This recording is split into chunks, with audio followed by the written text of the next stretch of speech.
Good day and welcome to the Sports Rap Show. My name is Brian Munango, bringing you all things sports today. Let's see what's on the hit list.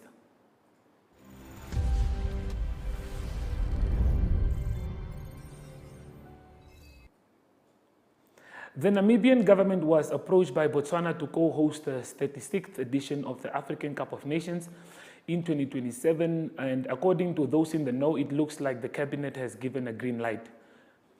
Neither the Namibian Sports Commission nor the Ministry of Sports confirmed the news, but there is a source that has indicated that the announcement will be made within a few days. The Helao franchise of T20 series takes place for the third year in a row and will see four Namibian franchise teams battling it out for top honors over the next 2 weekends.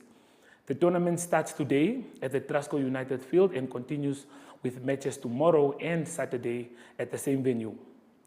Helao Nafidi Town Hall will be the place to be this weekend, as one part of 6 independence boxing bonanza takes place. A total of 13 fights will take place, with the weigh-in fight having taken place this morning. The former Olympic trap shooter and National Olympic Committee Vice President Gabi Ares in the Cairo, Egypt. She is attending her first executive board meeting in Cairo as newly appointed athletes representative. With that, we go for a break, and once we return, we head into the pipeline segment. Go far with Paratus. Go further with Paratus Fiber. Paratus, offering high-speed, reliable fiber connectivity, starting from only 599 Namibian dollars per month. Unlimit your lifestyle and visit na.paratus.africa for more information. Always prepare. Paratus.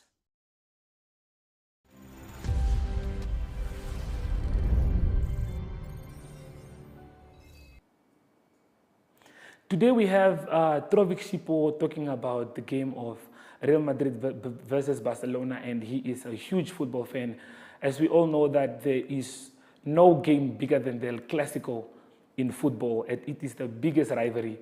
And as we all know that it's going to take place on Sunday at the Santiago Bernabeu, it's not just about the points or advancing to the next round. The tie is about pride and the passion for football to protect the club's history. And we got a few words from Trovik, and stay tuned for what he had to say. Okay, Trovik, as you know, on Sunday, we're having the El Clasico, yes, which is a great cultural and significant game that will be taking place on Sunday.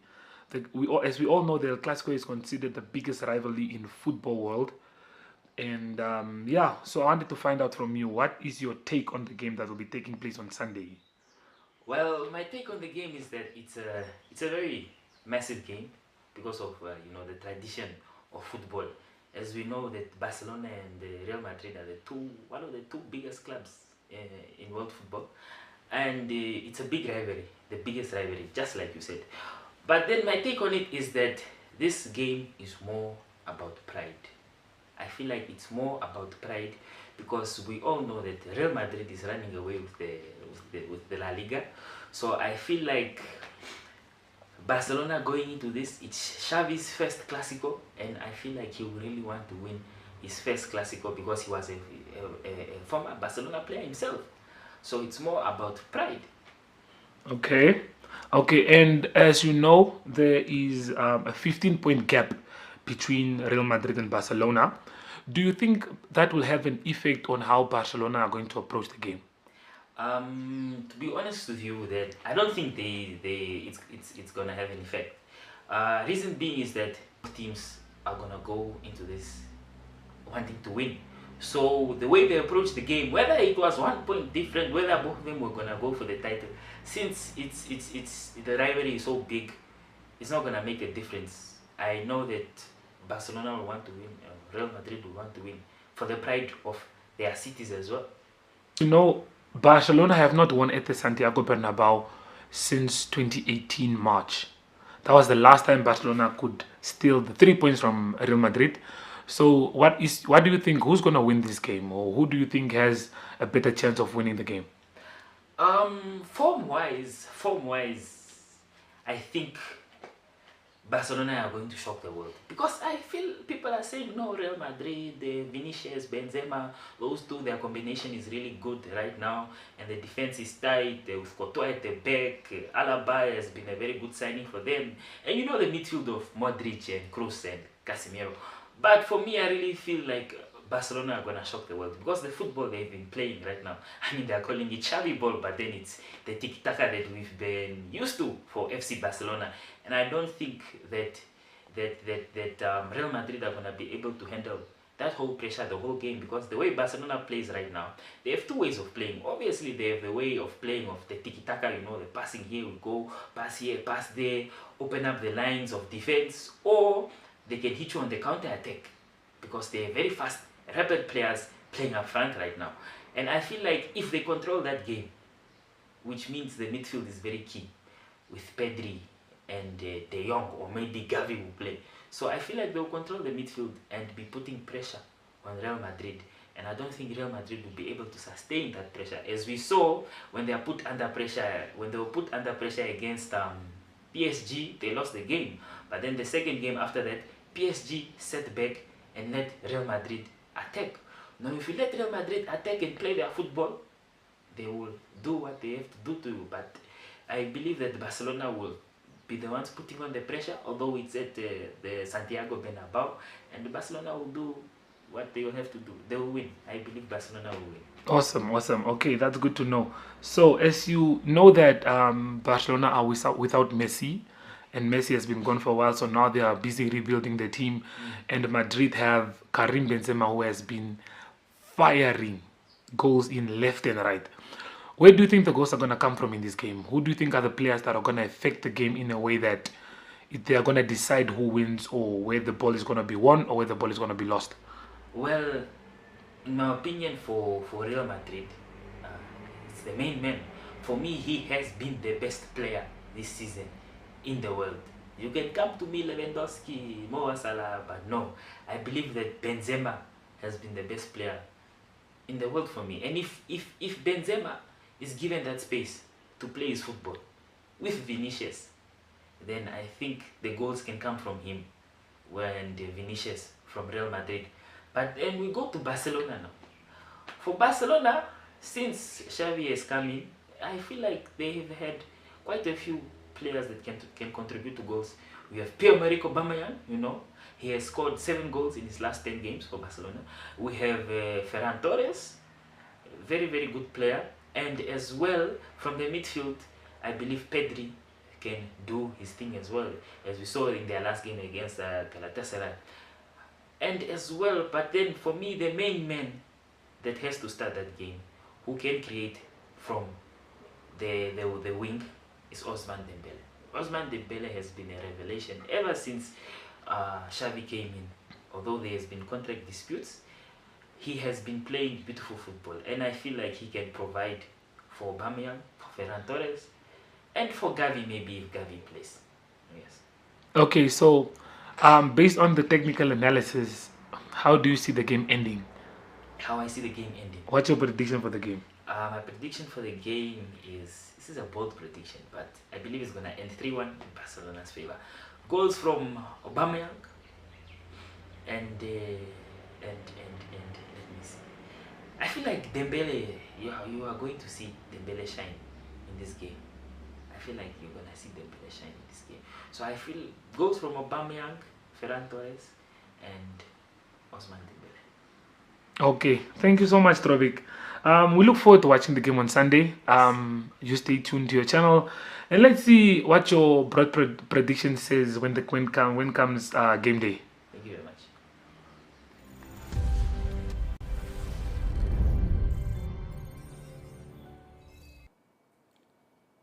Okay, as you all heard it from Trovik, he is in support of Barcelona winning at the Santiago Bernabeu.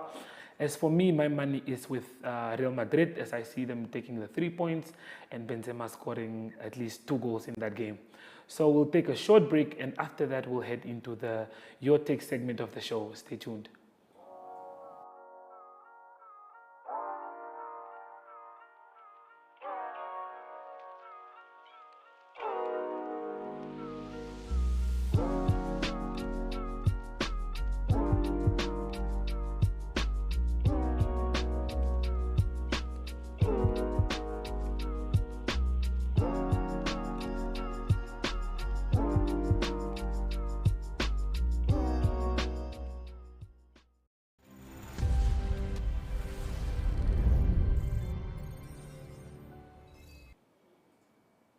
Despite the brave gladiators almost making the Continental Women's Showpiece, head coach Woody Jacobs expressed sadness at the manner in which the team is treated. Jacob lashed out at the manner in which the brave gladiators are treated compared to other national teams that receive official send-offs. He said during the qualifying campaign that the gladiators did not receive a single official send-off. He argued that other teams have the appearance money arranged, but the brave gladiators did not have anything and have not still been paid.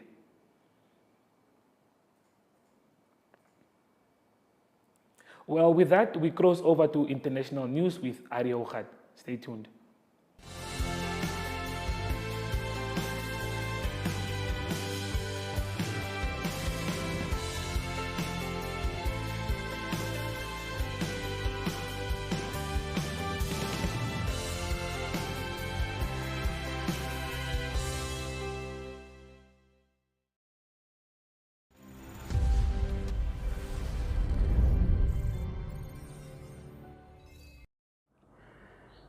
Good day everyone, it's time for international sport and we start off with cricket news. It is the 50-over Women's World Cup that's taking place in New Zealand at the moment.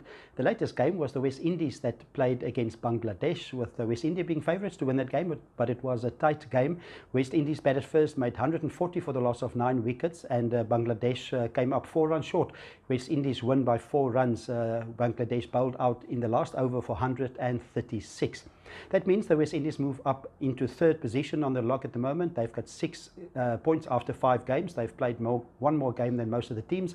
Other teams fighting for semi-finals at the moment is India, England and the host New Zealand, and big games coming up this weekend, and it is India that will play against Australia first, and then the second game on Saturday will be the host New Zealand that will play against England. Also tennis news. Tennis news is from the Indian Welsh Masters that's being played at the moment in California. In the men's section, it was a tough game for 4th seed Rafael Nadal, but he came through. He beat Nick Kyrgios of Australia in 3 sets. It was Nadal that won the first set by 7-6. Then it was Kyrgios that won the second set by 7-5. And then the third set, it was Rafael Nadal that won the third set by 6-4 to move into the semi-finals. And in the semi-finals, he will face countryman, that is the upcoming talent, it's Carlos Alcaraz Garcia. He's 19 years old, he's also 19th seed in the tournament, and he beat the defending champion, that is Cameron Norrie of the United Kingdom. It is Alcaraz that won that game by 6-4 and 6-3. So he will play against his countryman, probably his idol as well, that is Rafael Nadal. In the women's section, it's an off day for them on Friday, and they will play on Saturday. It will be semi-finals. The 2 semi-finals that will be played in the women's section of the Indian Wells Masters will be, first it will be Simon Halep of Romania. She will play against Iga Swiatek of Poland, and the other semi-final will be Paula Badosa, the defending champion and 5th seed. She's from Spain, and she will come up and she will play against Maria Sakkari of Greece. Now we continue with some rugby news. It is the Guinness Six Nations that concludes this weekend. 2 very important games that's taking place to decide the outcome, who's going to win the Six Nations this year. It is France that still leads by 2 points on the log over Ireland. At the moment, France need to win their last game to make sure that they win the title. France play at home. They play England in Paris, and then it is also Ireland that's got a home game. They play against Scotland at home. The third game in the Six Nations will be Wales that will host Italy. And now for some Formula 1 racing news. Much anticipated first race of the season, one of number 23, will be raced this coming weekend. So it's a Bahrain Grand Prix, the opener of the 2022 season, and much anticipated because of all the changes that was made to the designs of all the cars, and it is anticipated that there will be more overtaking and it will be more competitive.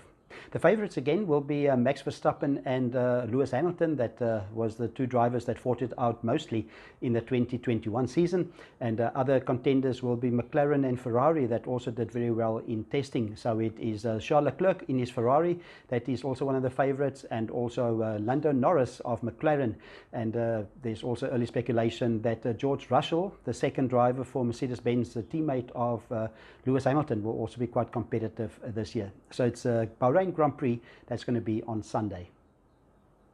Let's conclude with some golf news. On the US PGA Tour, it is the Valspar Championships that's taking place at the moment. That started after the first round that was played in Florida. It is Jonathan Vegas of Venezuela that is leading. He's leading with 3 other golfers on 7 under par. That is 64, quite a low scoring, quite a few low scores in that event.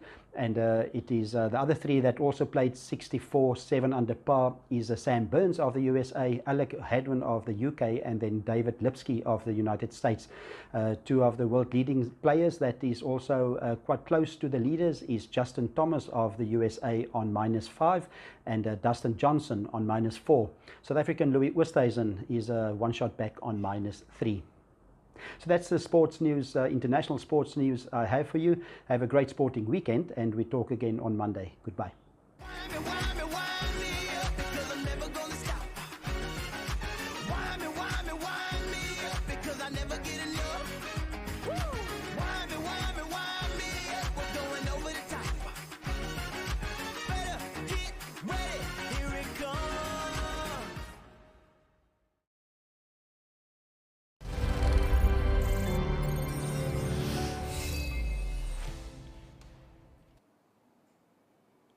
We have come to the end of today's show. Catch us again on Monday for a fresh edition of the Sports Wrap Show.